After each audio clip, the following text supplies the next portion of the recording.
The misinformation stuff was basically, it was a little bit later, and it was a consequence of the Russiagate hoax. And then that was, a ring of power that was even more powerful, right? Because, hate speech is like, okay, at some point, if something offensive or not, like at least you can have a question as to whether that's the case. But the problem with misinformation is like, is it the truth or not? What do we know from 800 years or whatever Western civilization? It's that, there's only a few entities that can determine the truth on every topic. There's God, there's the king. We don't have those anymore. And the rest of us are all imperfect and flawed. And so the idea that any group of experts is going to sit around the table and decide on the truth is, deeply anti-Western and deeply authoritarian. And somehow the misinformation kind of crusade went from the Russiagate hoax into just full-blown, we're going to use that weapon for whatever we want. And then of course, then the culminating moment on that really was the straw that broke the camel's back was, we're going to censor all theories that the COVID virus might have been manufactured in a lab as misinformation. And inside these companies, like that was the point where people, for the first time, this is like 3 years ago, for the first time, they were like, that was when it sunk in, where it's just like, okay, this has spun completely out of control. So anyway, that's how we got to where we are. And then basically that spell lasted, that complex existed and got expanded basically from call it 2013 to 2023. I think basically two things broke it. One is Substack. And I'm super proud of those guys because they started from scratch and declared right up front that they were going to be a free speech platform. And they came under intense pressure, including from the press, that tried to just beat them to the ground and kill them. And intense pressure, by the way, from, let's say certain of the platform companies, basically threatening them. And they stood up to it. And, sitting here today, they have the widest spectrum of speech and conversation, anywhere on planet Earth. And they've done a great job. And it's worked, by the way, it's great. And then obviously Elon, with X was the hammer blow. And then the third one now is what Mark is doing at Facebook. Mm-hmm.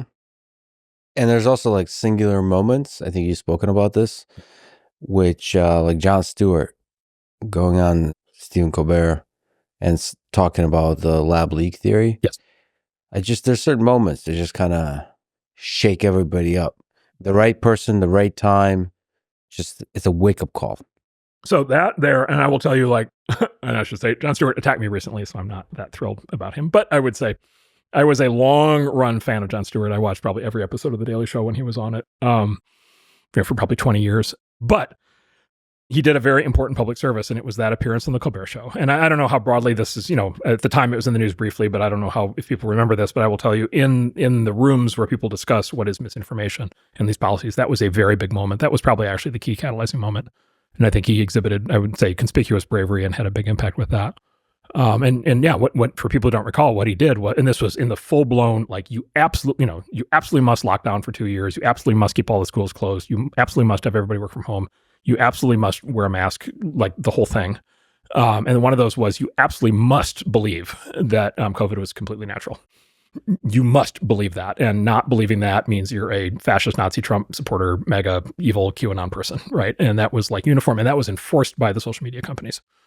And like I said, that was the peak. And Jon Stewart went on the Colbert Show. And I don't know if they planned it or not, because Colbert looked shocked. I don't know how much of it was a bit, but he went on there and he just had one of these like, the emperor is wearing no clothes things where he said it's just not plausible that you had the COVID supervirus appear 300 yards down the street from the Wuhan Institute of lethal coronaviruses.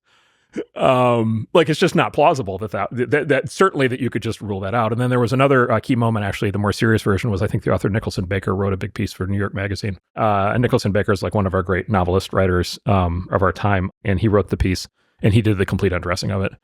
And that was the first, I think that was the first legit, there had been like renegade, there had been, people running around saying this, but getting censored all over the place. That was the first one that was like in the mainstream press where he talked to all the heretics and he just like laid the whole thing out. And that was a moment. And I remember, let's say a board meeting at one of these companies after that, where basically, everybody looked around the table and it was like, all right, like, I guess we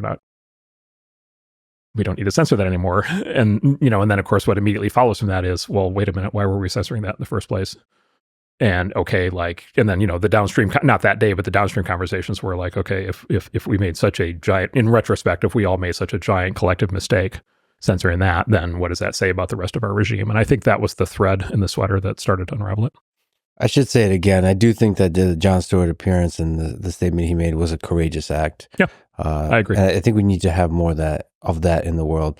And like you said, Elon, everything he did with X is a series of courageous acts. And I think what Mark Zuckerberg did on Rogan a few days ago is a courageous act. Yeah. Can you just speak to that? He has become, I think, an outstanding communicator, right? And he's, somebody who came in for a lot of criticism earlier in his career on that front. And I think he's one of these guys who can sit down and talk for 3 hours and make complete sense. And as you do with all of your episodes, like when somebody sits and talks for 3 hours, like you really get a sense of somebody, because it's really hard to be artificial for that long. And he's now done that repeatedly. He's really good at it. And then look, I would maybe put him in the third category now with certainly after that appearance, I would say. I would put him up there now with, kind of Elon and Trump in the sense of the public and the private are now synchronized. I guess I'd say that. Like he said on that show what he really believes. He said all the same things that he says in private. Like I don't think there's really any discrepancy anymore.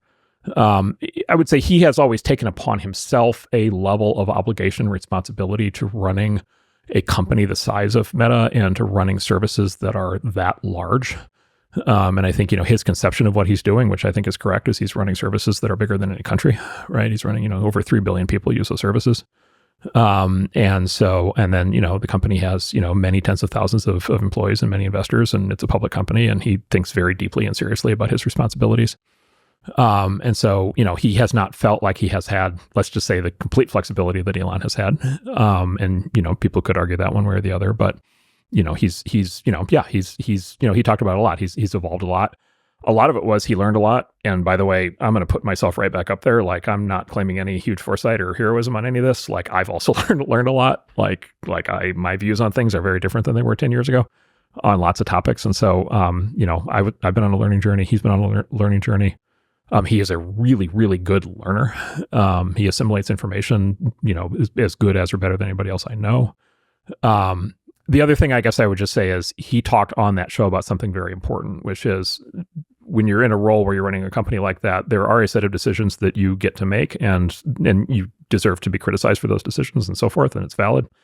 But you are under tremendous external pressure as well. And by the way, you're under tremendous internal pressure. You've got your employees coming at you. You've got your executives in some cases coming at you. You've got your board in some cases coming at you. You've got your shareholders coming at you. So you've got your internal pressures, but you also have the press coming at you. You've got academia coming at you. You've got the entire nonprofit complex activist complex coming at you. And then really critically, he talked about on Rogan, and these companies all went through this. In this last, especially 5 years, you had the government coming at you. And that's the really, stinky end of the pool, where, the government was, in my view, illegally exerting, just in flagrant violation of the First Amendment and federal laws on speech and coercion and conspiracy, forcing these companies to engage in activities, that again, in some cases they may have wanted to do, but in other cases they clearly didn't want to do and felt like they had to do. And the level of pressure, like I just say, I've known every CEO of Twitter. They've all had the exact same experience, which when they were in the job, it was just daily beatings. Like it's just getting punched in the face every single day, constantly. And, Mark is very good at getting physically punched in the face. Getting better and better, yeah. And he is, and he's very good at, taking a punch, and he has taken many, many punches. So I would encourage people to have a level of sympathy for, these are not kings. These are people who operate with, I would say, extraordinary levels of external pressure. I think if I had been in his job for the last decade, I would be a little puddle on the floor. And so it says, I think, a lot about him that he has, risen to this occasion the way that he has. And by the way, I should also say, the cynicism, of course, is immediately out. And, it's a legitimate thing for people to say, but, it's like, oh, you're only doing this because of Trump or, whatever. And it's just like, no, he has been thinking about and working on these things and trying to figure them out for a very long time. And so I think what you saw are legitimate, deeply held beliefs, not some, sort of just in the moment thing that could change at any time.